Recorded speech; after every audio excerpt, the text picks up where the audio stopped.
सायकलींचे पुणे, दुचाकींचे पुणे, रिक्षांचे पुणे, हा प्रवास वाहतूक कोंडीचे पुणे असा होत गेला।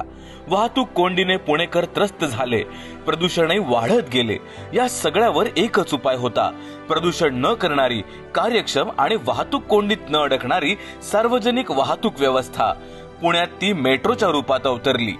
आज पुण्याच्या मध्यवर्ती भागातून जाणारी आणि पिंपरी चिंचवडलाही जोडणारी मेट्रो सुरू झाली आहे।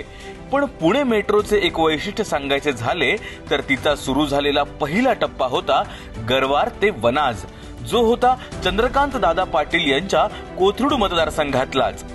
आज पुणे मेट्रोला खूपच चांगला प्रतिसाद मिळतोय, त्यामुळे प्रदूषण कमी होतंय, पर्यावरणाची हानीही टळतेय।